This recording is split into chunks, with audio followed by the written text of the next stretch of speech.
Boa tarde, meus irmãos. Que a paz e o amor do Mestre Jesus envolva todos nós, encarnados e desencarnados. Vamos dar início ao nosso trabalho, lendo a mensagem Os Ceifas de Luz. A Mestra Divina, estai, pois, firmes. É a carta de Paulo aos Efésios, no capítulo 6, no versículo 14.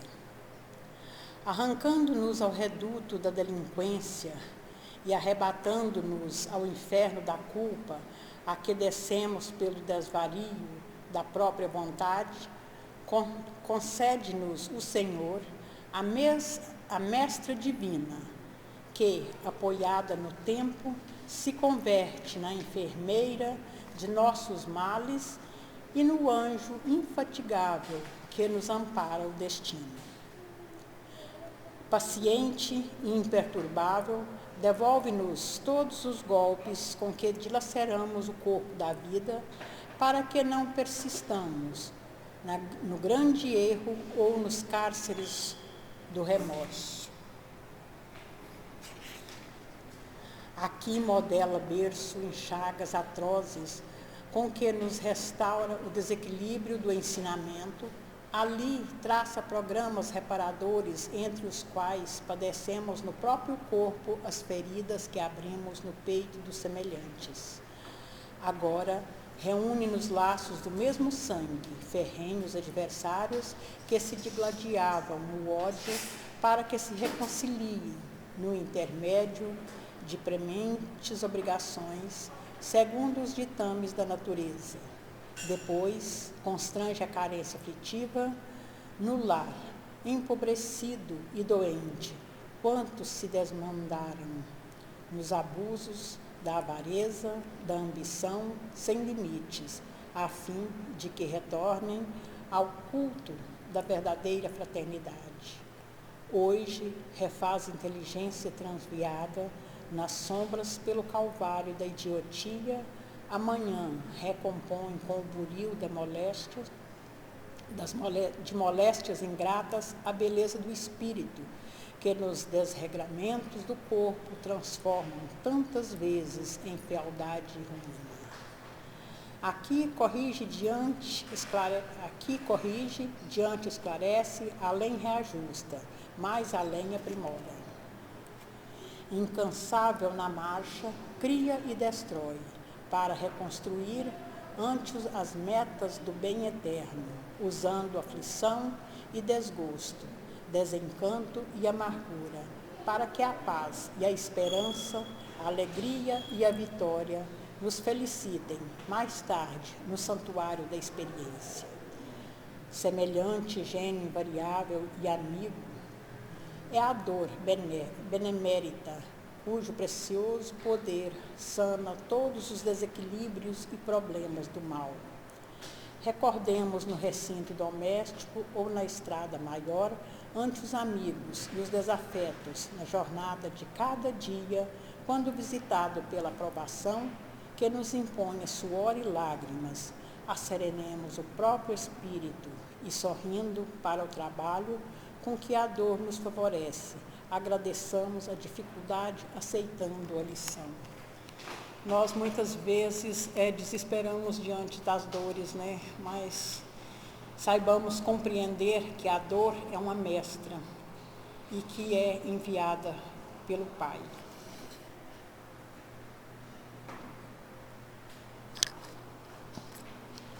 Agora vamos elevar os nossos pensamentos, agradecendo ao Pai por todos os benefícios que recebemos, inclusive pelas dores, tanto do corpo quanto da alma. Essas dores que são o remédio para que possamos reerguer, seguindo os ensinamentos de Jesus. Que a tua paz, Mestre amado, se faça neste ambiente e se estenda a todos os lares. Lares em desajuste, desarmonia, os lares desfeitos em razão da guerra, E todos aqueles que sofrem dores, sejam do corpo ou da alma, todas as aflições, que sejam todos acolhidos no teu amor, na tua luz, na tua bondade, Mestre amado. E assim, agradecemos mais uma vez essa oportunidade de estarmos reunidos em teu nome para estudar as tuas lições, os teus ensinamentos. Que os teus benfeitores possam intuir as coordenadoras do estudo para que elas nos auxiliem e tenhamos todos uma boa compreensão dos teus ensinamentos e assim possamos todos nós praticá-los em todos os dias das nossas vidas. Que assim seja. Continuando o nosso estudo, nos primeiros 20 minutos nós teremos a Joelma, ainda na questão 402 do Livro dos Espíritos, e nos 30 minutos sequentes a Fabiana, no Evangelho segundo o Espiritismo, no capítulo 1, nos itens 3 e 4.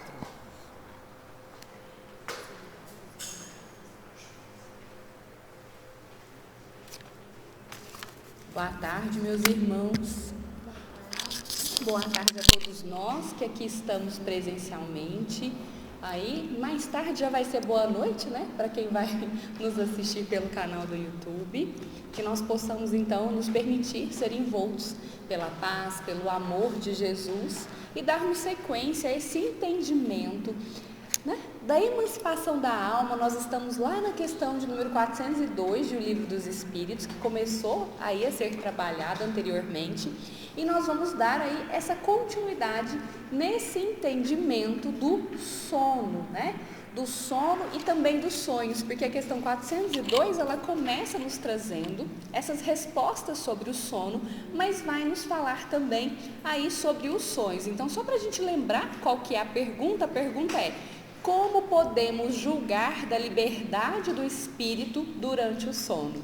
E o que essa questão vai nos trazer na continuidade? Nós vamos, né, continuar a partir do 3º parágrafo da resposta a essa pergunta, e a gente vai entender claramente que nós estamos em relação com o plano espiritual o tempo todo.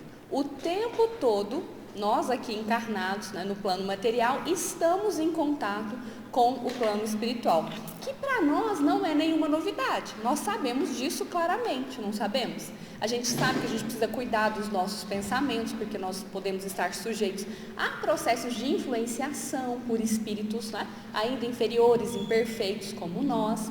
E nós sabemos também que nós estamos o tempo todo em relação, desde que a gente se abra para isso, também com o nosso anjo da guarda, com o nosso espírito protetor, recebendo aí essas boas intuições. O que talvez não fosse tão claro para nós é que durante o sono, então quando nós estamos ali repousando o nosso corpo físico, essa relação com o plano espiritual, ela continua. E ela continua de uma forma agora até mais intensa, digamos assim, do que quando nós estamos aqui nesse estado de vigília, quando nós estamos aqui acordados. E aí, só para a gente ter uma ideia também, né, do que essa questão vai nos explicar, ela vai nos explicar claramente sobre os sonhos, que é algo que a gente sempre busca esse entendimento, né? Então, várias especulações foram feitas para tentar explicar sobre essa questão dos sonhos, que é o que acontece, né, ali quando nós estamos dormindo, durante o repouso do corpo físico. Então, desde há muito tempo, buscando essas explicações, a gente tinha, né, por exemplo, a ideia de que seriam premonições. Então, a rainha Maia, né, mãe de Siddhartha Gautama, ela teve um sonho em que ela viu ali o seu filho ao lado de um elefante branco. E ela entendeu, então, que era algo que aconteceria, dando essa ideia, né, de que estava tendo uma antecipação de algo que viria a acontecer. Seu filho, então, né, seria o Buda. Mas a gente tem também outras buscas, né, de explicações. Então, seriam sonhos ali, uma espécie do que as pessoas deveriam fazer. Tanto que René Descartes, no século XVII, ele teve vários sonhos, né, vários sonhos seguidos, que apontavam para ele sobre algumas questões, alguns pontos que depois ele foi ali descobrindo nas leis da matemática. Mais tarde a gente teve aí Freud e Jung, que buscaram entender e interpretar os sonhos como, né, uma porta ali para o nosso inconsciente. Freud entendia de uma forma, Jung entendia de outra, mas eles buscavam esse entendimento desse significado e o que os sonhos poderiam revelar sobre nós. Até que a gente vai chegando à ciência, né? Na década de 50, então pesquisadores da Universidade de Chicago, eles concluíram e descobriram a fase REM do sono, então rápido movimento dos olhos, e identificaram que muitas vezes os nossos sonhos eram informações, eram dados ali que aconteciam nessa fase do sono. Mais recentemente, neurocientistas então descobriram o que sobre os sonhos? Que, na verdade, o sonho é um resultado, é a obtenção ali, um produto que o nosso cérebro, né, produz quando ele está criando memórias, quando ele está conectando, criando memórias, e para os neurocientistas, é daí que viriam aqueles sonhos estranhos, né, que a gente fala, não tem nem pé nem cabeça. Para os neurocientistas que têm uma visão limitada, material, qual que é o entendimento deles? É que nesse momento é como se fossem fragmentos de memórias diferentes que se encontrassem aí, isso não faria sentido. Mas o que a gente vai perceber, né, no caminhar agora e na continuidade da resposta a essa questão, da 402, que a gente tem tanto essa questão do sonho, no aspecto físico, desse processamento da memória, dos dados que o neurocientista, né, os neurocientistas falam, mas que nós vamos entender também que parte dos nossos sonhos é essa relação com o plano espiritual. Então, vamos voltar aqui, né, agora a questão, para a gente dar continuidade à leitura de onde nós paramos na semana passada. Os espíritos nos trazem assim: o sono liberta parcialmente a alma do corpo. Quando o homem dorme, momentaneamente se encontra no estado em que estará de maneira permanente após a morte. E aí, ao final desse parágrafo, só para a gente, né, concluir o raciocínio, os espíritos trazem assim: destes fatos deveis aprender, uma vez mais, a não ter medo da morte, pois morreis todos os dias, segundo a expressão de um santo. Essa expressão, né, de que nós morremos todos os dias, ela é atribuída a São Paulo. Mas o que os espíritos estão nos trazendo aqui? No momento, então, que nós estamos lá, descansando o nosso corpo físico, porque quem precisa de descanso é o corpo físico, o que o nosso espírito faz, então? Ele pode usufruir, né, dessa liberdade parcial, dessa liberdade que é relativa, porque nós continuamos ali encarnados, ligados a este corpo físico. Mas nós não ficamos limitados. Então, enquanto o corpo físico está ali descansando, nós temos a oportunidade de continuar nos relacionando com o plano espiritual e de vivenciar aquilo que a gente vai vivenciar após a nossa morte, ou como nós entendemos, o nosso desencarne. Né? Porque após o nosso desencarne, essa relação com o plano espiritual se dará de maneira permanente. Não estaremos mais no corpo físico, então vivenciaremos, né, a verdadeira vida, que é a vida do espírito ali no plano espiritual. Então, o que acontece todos os dias? Por que nós, né, morremos todos os dias? Porque nós temos a oportunidade de vivenciar ali, né, o plano espiritual. E aí a gente vem falar, mas o que a gente faz no plano espiritual? Né? Então, desprendimento parcial do sono, nós temos ali. E o que a gente vai fazer? Depende. Depende de cada um de nós, depende das nossas escolhas, depende também da nossa elevação. E aqui na resposta, o que os espíritos eles vão, né, trazer? Eles trazem assim: os espíritos que logo se desprendem da matéria, ao morrerem, tiveram sonhos inteligentes. Então aqui ele já começa a fazer uma correlação com essa questão. O que é um sonho inteligente? É o sonho, então, em que nós aproveitamos o desprendimento parcial para poder o quê? Aí vem aqui a sequência, ó. Procuram a sociedade dos que lhes são superiores, viajam, conversam e se instruem com eles. Trabalham mesmo em obras que encontram concluídas ao morrer. Então, esses espíritos que já têm aí uma busca, não necessariamente são espíritos muito elevados, mas que já têm uma busca, que já trabalham pela sua transformação moral, que já estão buscando viver essa realidade de que nós não somos apenas um corpo físico, de que nós não vamos deixar, né, de existir ali no momento do desencarne, ou, né, como alguns chamam aí, da morte. O que vai acontecer? Eles vão utilizar bem esse tempo, buscando então se instruir com espíritos que são superiores, buscando orientações e, já tendo condições, vão também buscar o quê? Trabalhar vão se envolver em trabalhos, né, de maneira que se tornem úteis aí e que podem até, quando deixarem efetivamente o corpo físico, né, de maneira definitiva, a partir do seu desencarne, podem até encontrar essa obra que eles trabalharam antes até aí concluída. Olha que interessante. Então, é possível que a gente aproveite o momento do sono, do corpo físico, para a nossa melhoria, para a nossa transformação? É possível sim. Agora, é importante também que quando a gente desperte, o que a gente faça? A gente busque aplicar tudo isso, né?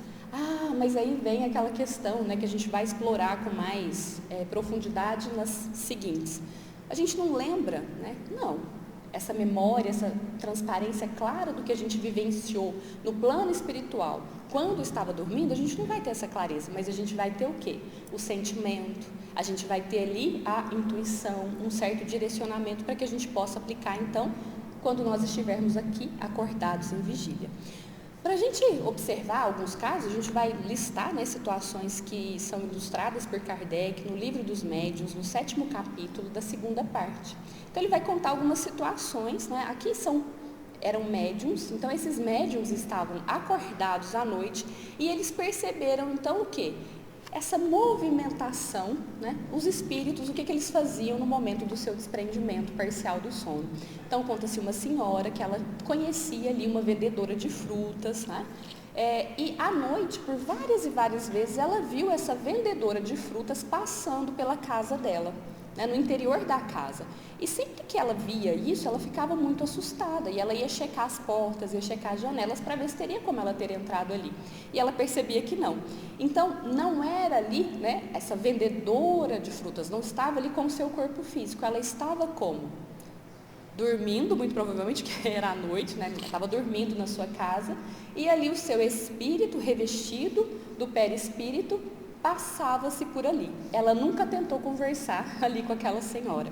Ela não sabia que ela era médium, ela não sabia que ela tinha essa mediunidade de vidência e ela ficava por entender. Mas ela tinha certeza, então, que não era ali aquela pessoa, né, com o seu corpo físico, porque não tinha como entrar nem sair da casa dela.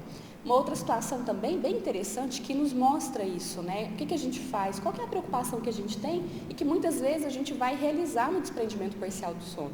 É um outro caso, conta-se que haviam 2 conhecidos, uma senhora e um senhor. Eles não eram muito próximos, né? Não tinham uma amizade, uma ligação muito próxima. Mas até que essa senhora, ela adoece. E quando ela adoece, certa noite ela percebe então este senhor, que ela conhecia de vista, mas não tinha intimidade, sentado, como se ele estivesse ali velando por ela. Ela também era médium, por isso que ela conseguiu, né, percebê-lo, porque ele estava ali, né, era o espírito que estava ali, não o corpo físico junto, né? O corpo físico, como era à noite, estava lá repousando e o espírito desse senhor, então, revestido do seu perispírito, vai visitá-la. E depois, o que acontece? Ela achou que era uma visita ali real, ela achou que realmente ele estivesse ali. Quando ela encontra ele, passado um tempo, ela fala com ele e vai agradecer pela visita. Né? Então ela, nossa, obrigado por ter ido me visitar aquela noite, enfim. E aí ele fala, não, mas eu nunca fui à sua casa, ainda mais à noite.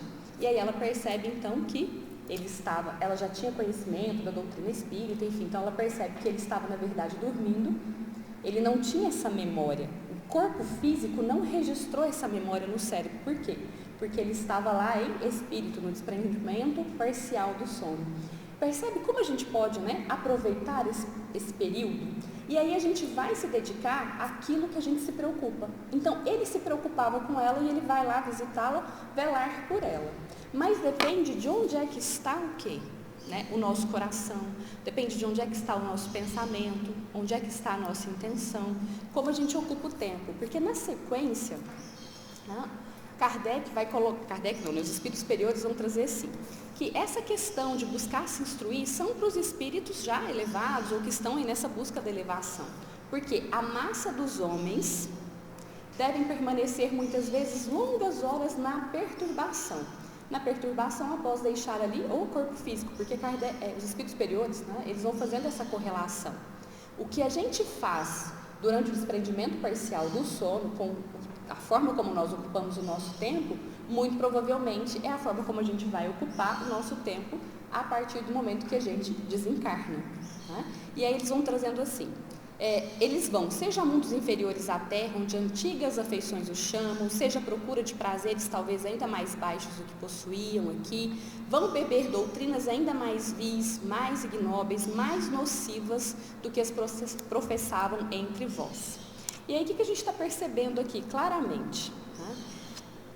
Pelas nossas preocupações, pelo que movimenta o nosso desejo, a nossa intenção, o nosso pensamento, o nosso sentimento, é a ocupação que a gente vai ter então no desprendimento parcial do sono, mas como isso já é, de alguma forma, esse retorno ali temporário ao plano espiritual, quando nós efetivamente retornarmos ao plano espiritual na ocasião do nosso desencarne, provavelmente teremos as mesmas ocupações. E aqui, o que a gente faz com essa informação, meus irmãos? O que a gente faz com essa informação?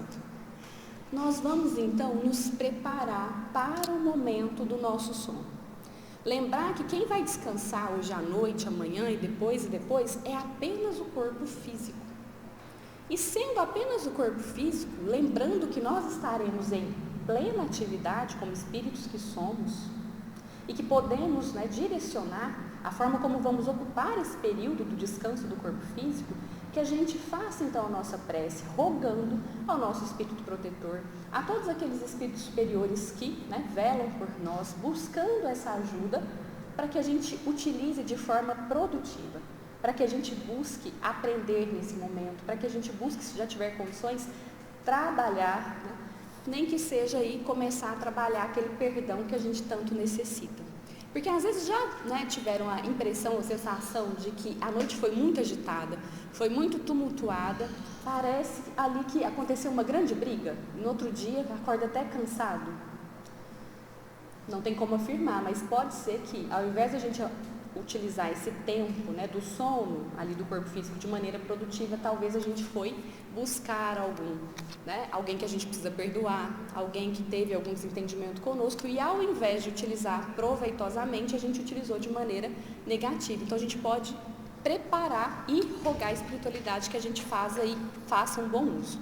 E aqui, o que nós vamos ter na sequência, Os espíritos superiores vão trazer também que isso vai explicar as antipatias e as simpatias que por vezes a gente sente.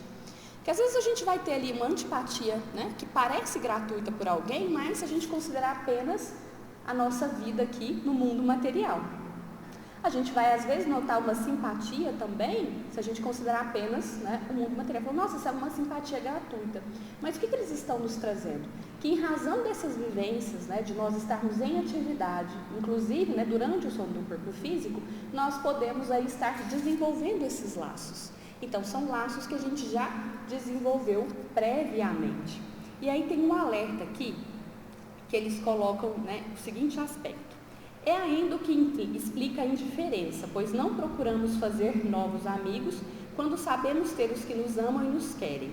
Numa palavra, o sono influi mais do que pensais sobre a nossa vida. Aqui a gente precisa observar que nós temos um alerta, porque muitas vezes, já notando essas simpatias e essas antipatias, o que vai acontecer? A gente pode ficar nessa posição do orgulho, do egoísmo e não buscar desenvolver novas relações, aprofundar as relações com aqueles que nós encontramos que estão aqui encarnados.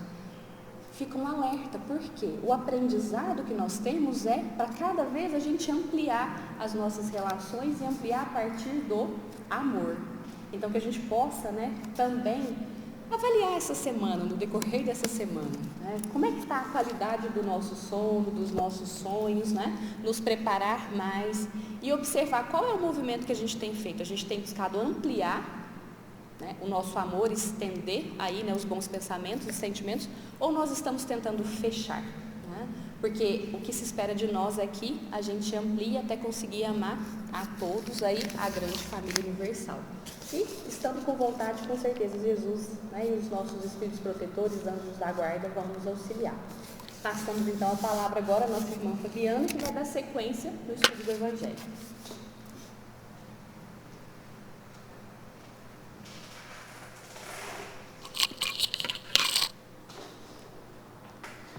Boa tarde, meus irmãos.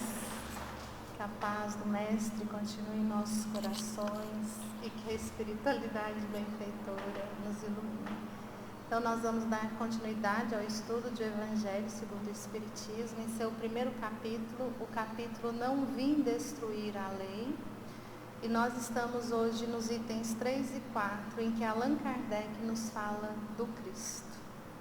Só de falar o Cristo a gente já sente, né, algo diferenciado.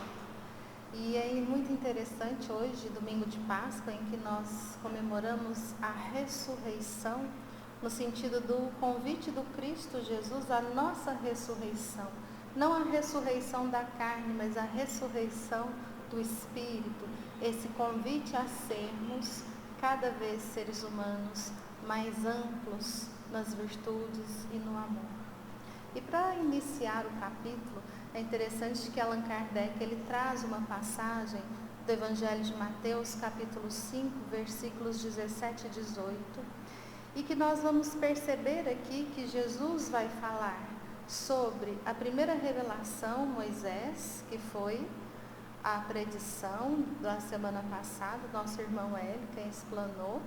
Ele fala também da sua missão e deixa claro quanto ao nosso futuro.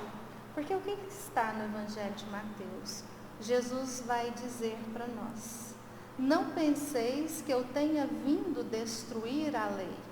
Não vim destruir a lei, mas dar seguimento. Porque em verdade vos digo que o céu e a terra não passarão, enquanto a lei de Deus não seja cumprida em sua totalidade, até que o último jota e o último ponto sejam colocados. Olha que interessante.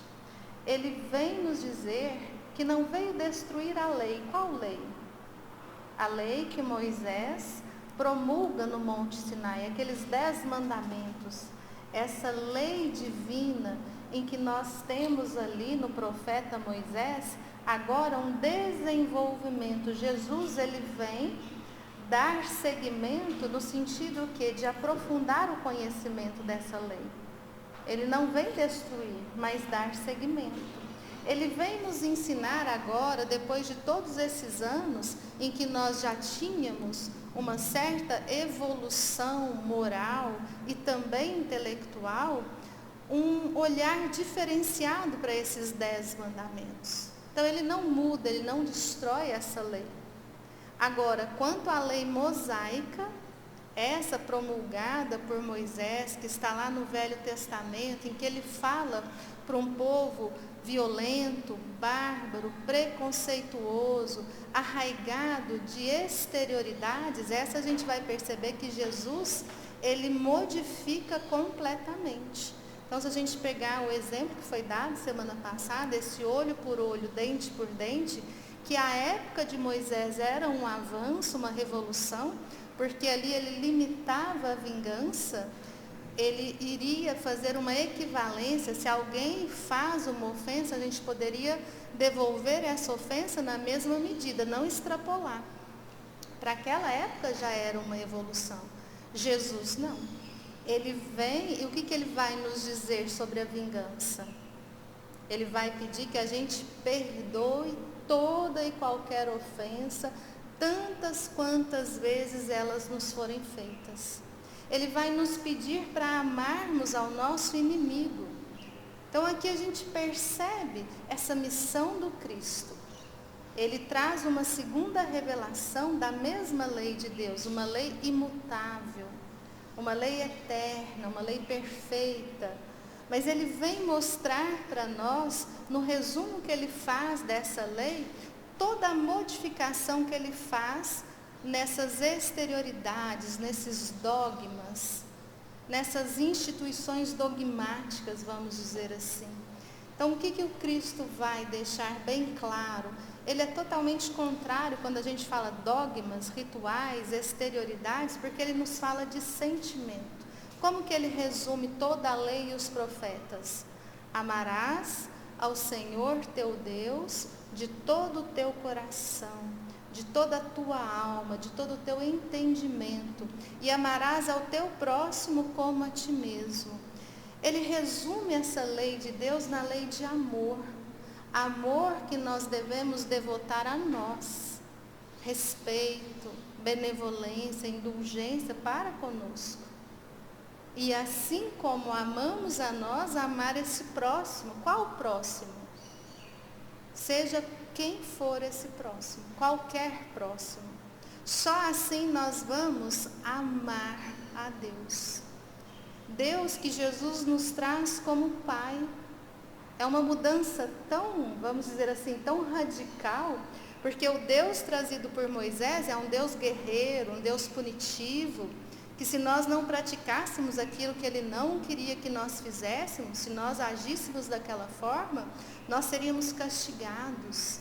Éramos tementes a Deus, é o medo, a obediência, a heteronomia. Eu obedeço porque senão eu sou castigada. Quando Jesus nos fala de Deus, nosso Pai, Ele está nos falando desse Criador. Nós somos obra divina, somos seus filhos. O que Ele deseja para nós é a felicidade. E aqui hoje, com a doutrina espírita, nós entendemos essa autonomia da felicidade, é uma busca nossa, não por medo de Deus, não por medo de expiações, já que somos espíritas, mas a busca verdadeira pelo nosso sentimento, é a maturidade do espírito, é o entendimento dessa nossa essência, todos nós sem exceção. E Jesus, Ele combate veementemente toda e qualquer exterioridade. Se eu aparento caridade, se eu aparento indulgência, se eu aparento seja o que for, e não é realidade em mim, no meu sentimento, na minha emoção, isso não é considerado para o Pai. Não adianta, Ele é tão veemente em falar para nós, hipócritas, raça de víboras, até quando hei de estar convosco? Porque o chamamento dele é para essa nossa transformação. Tudo que ele nos diz é para que a gente haja em espírito e verdade. Verdade de sentimento, de intenção. Quando Jesus aqui esteve, ele destruiu todo e qualquer tipo de preconceito. Não só porque andou com as mulheres, não só porque defendeu a prostituta, não só porque ficou sempre ao lado dos marginalizados, mas sobretudo por nos mostrar que somos todos filhos de Deus. Somos todos iguais. Temos a mesma destinação, que é esse reino de Deus. Alcançar esse estágio que ele chama de verdadeira vida, onde nós também seremos co-criadores, assim como Cristo, como Jesus.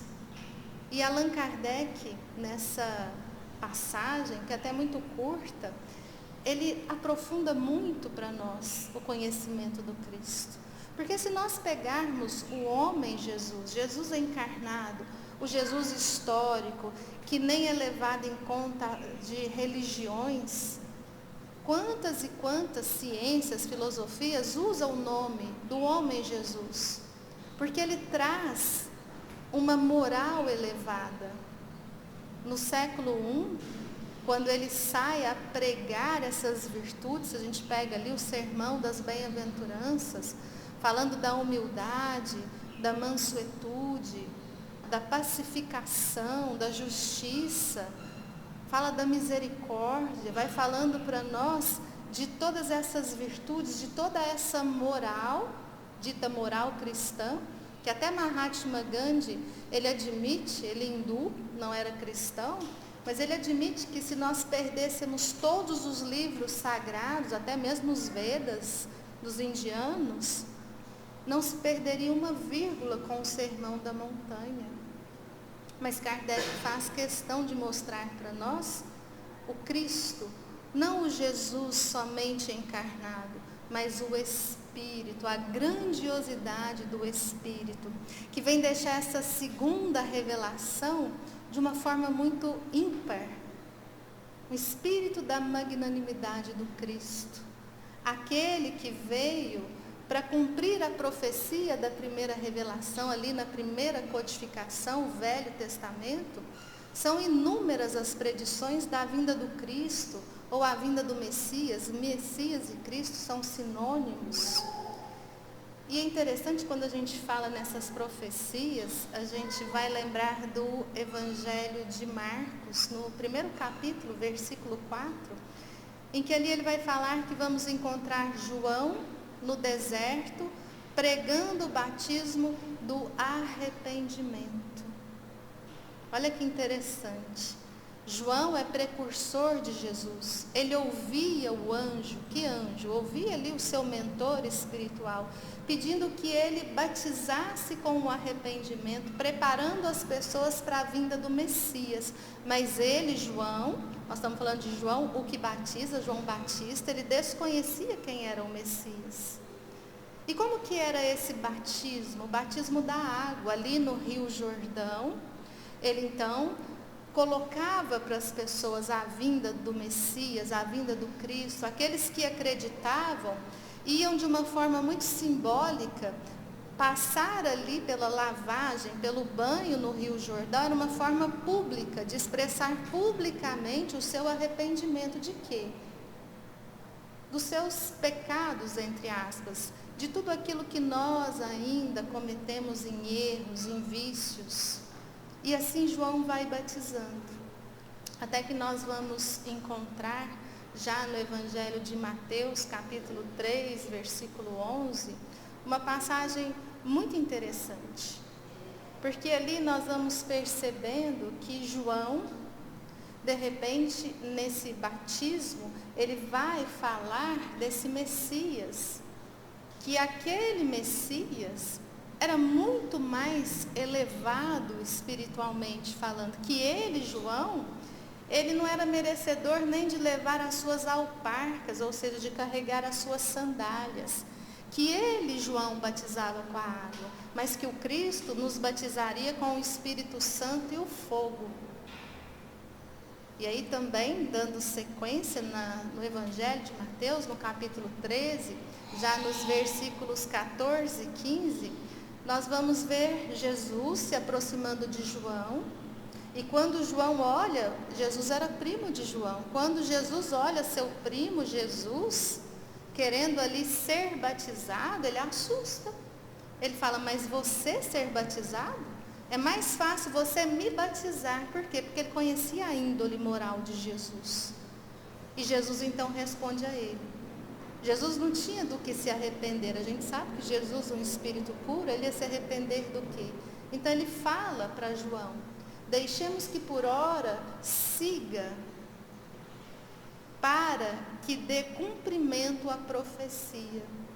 Então ali João batiza Jesus, entendendo que se tratava dessa profecia. Mais adiante também, no Evangelho de Mateus, o mesmo capítulo 3, agora os versículos 16 e 17, é belíssimo. Porque após Jesus ser batizado por João, ele sai do Rio Jordão, tem até uma imagem bonita, né, que Jesus está de braços estendidos ali, com aquela imagem da pomba. Porque o que é dito nesse evangelho? Que Jesus sai do Rio Jordão e ora. E quando João vê Jesus ali orando, abre-se os céus. O que é esse abre-se os céus? Abre-se a visão mediúnica, a visão espiritual. João Batista enxerga mediunicamente, espiritualmente, um Espírito Santo. Um Espírito Santo, um Espírito elevado, um Espírito amando de Deus que vem como uma pomba. Por isso que o Espírito Santo, é até bonito, né? Tem os colares ali da pomba. Ele tem essa imagem, porque é dito no Evangelho. O que significa essa pomba? É esse Espírito elevado, esse Espírito Santo que vem de uma forma mansa. É como se ele fosse, né? Ali a imagem dessa pomba que vem mansamente ficar acima do Cristo. E aí João entende que Jesus é o Messias, Jesus é o Cristo. E lembrando, está no Evangelho de João, capítulo 1, versículo 33, que ali João vai dizer que naquele momento em que ele reconhece em Jesus o Cristo, ele entende que ele viera nos batizar com o Espírito Santo e o fogo. E só para a gente não deixar, né, em branco o Espírito Santo e o fogo, o batismo de fogo que Jesus nos traz é a nossa transformação moral. É essa guerra interna que nós travamos dia a dia na matéria, diante dos vícios, das tentações, essa busca pelas virtudes inatas em nós. É quando a gente vai deixar de lado os vícios materiais, mas vícios como a inveja, a competição, o apego à matéria, a maledicência, o ódio, o preconceito, tanta coisa que a gente apronta, né? E resumindo tudo, orgulho, egoísmo, vaidade, esse é o batismo de fogo. E nesse batismo de fogo, muitos conquistam o batismo do Espírito Santo. Por quê? Porque quando nós estamos verdadeiramente em espírito e verdade, buscando essa nossa transformação, esse burilamento do nosso espírito, deixar as inferioridades e conquistar intimamente essas virtudes, nós entramos em comunhão com o alto. Então, esses benfeitores, eles ficam muito próximos de nós, não no sentido de que eles vêm a nós, no sentido de que nós estamos indo a ele. E chegar no momento em que nós vamos, depois desse batismo de fogo, nos elevando, nos conectando com o alto. O que é conectar com o alto? Conectar com o Pai, conectar com o próximo, através do bem, do amor. Aí é o batismo do Espírito Santo. Então nós podemos entender aqui por que Kardec nos fala o Cristo Jesus.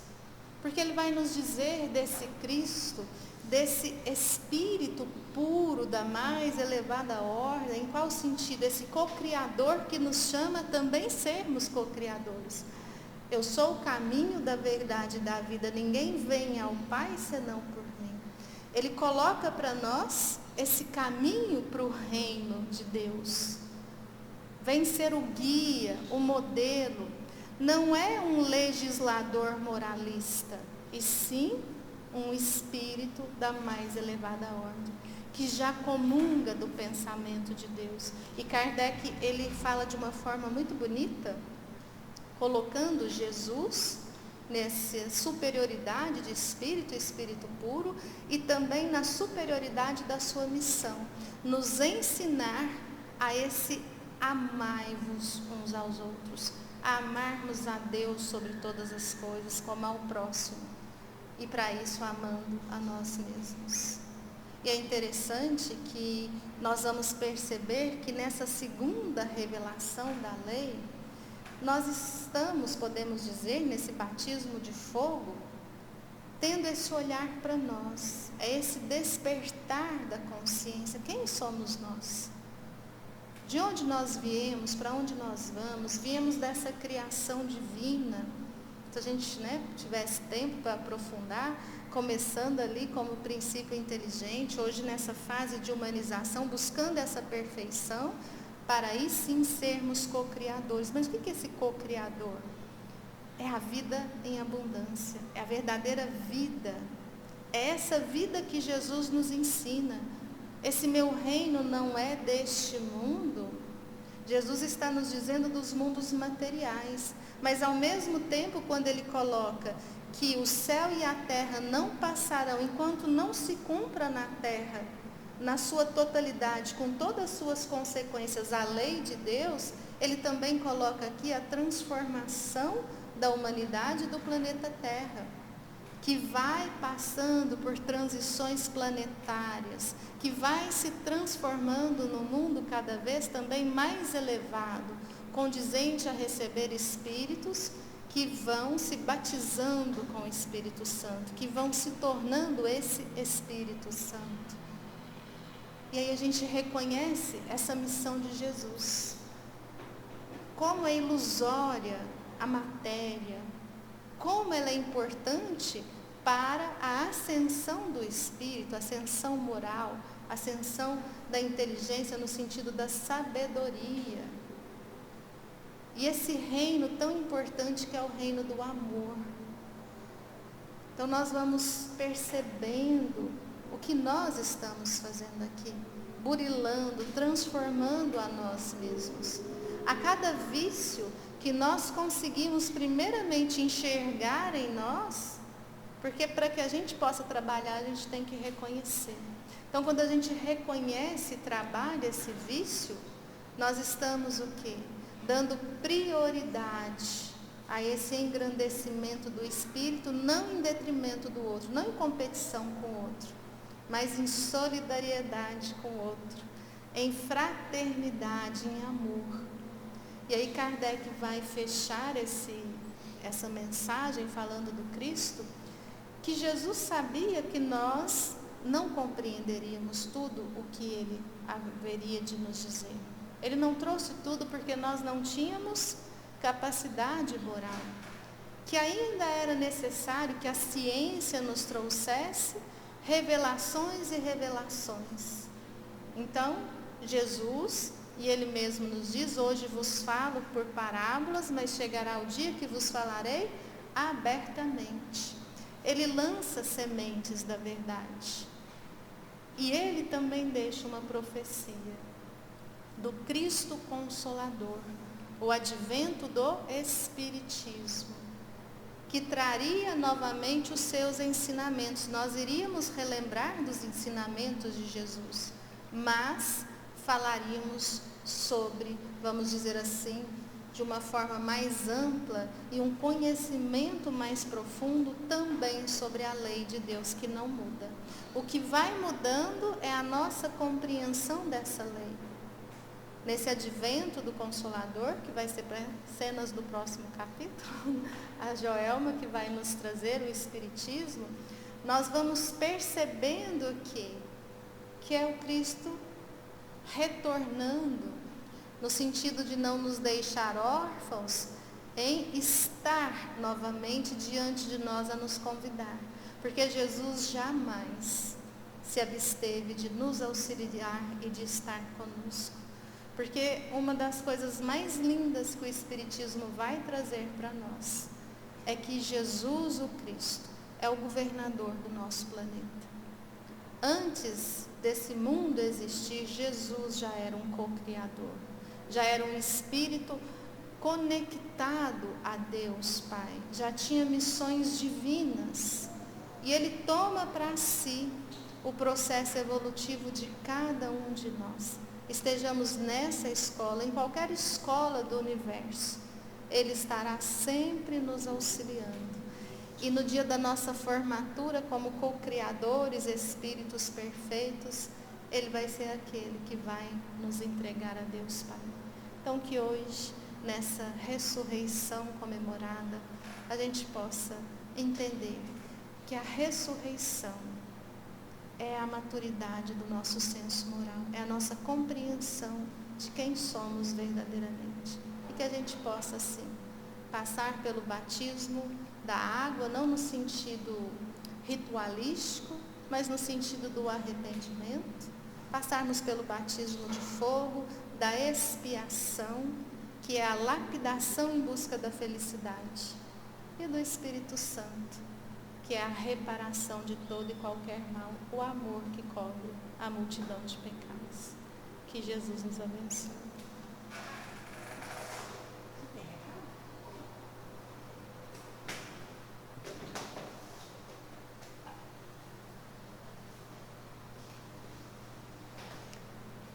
Então, chegamos ao final da nossa reunião, agradecendo a presença de todos vocês.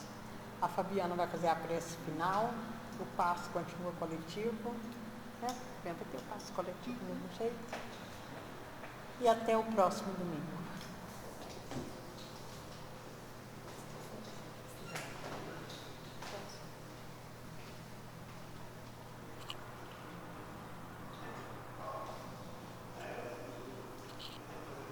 Entra aí para você tomar o passe.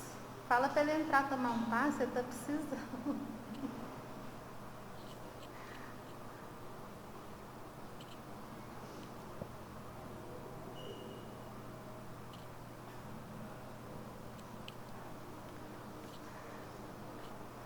Então vamos, nesse instante, fechar os nossos olhos e imaginar que essa figura tão linda do Cristo está diante de nós, nos convidando a essa evolução. que se chama felicidade, que se chama superação do ego, que nos mostra a alegria, a felicidade de vivermos na simplicidade, no perdão das ofensas, na prática do bem. E assim, diante do Cristo, com a oração que Ele mesmo nos ensinou, vamos elevar os nossos pensamentos para receber o magnetismo do paz, magnetismo de amor, de saúde, de paz. E durante a oração, permanecermos com o Cristo Jesus.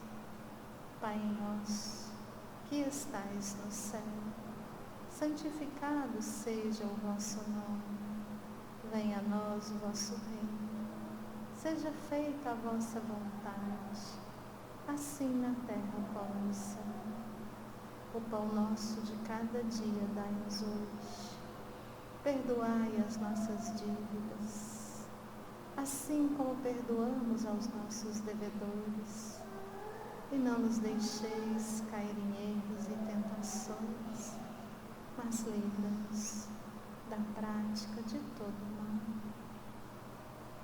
Rogamos a Ti, Jesus, a magnetização das águas aqui colocadas, as águas colocadas nos lagos, que se transformem na medicação necessária, as dores do corpo e da alma, e que nós possamos retomar as nossas consciências, mas não antes de abraçarmos o Cristo, de sentirmos a vibração do verdadeiro amor e assim retornarmos, despertarmos, e que seja uma semana abençoada para cada um de nós, para todo o planeta Terra. Fiquemos em paz, que Jesus nos acompanhe. Assim seja.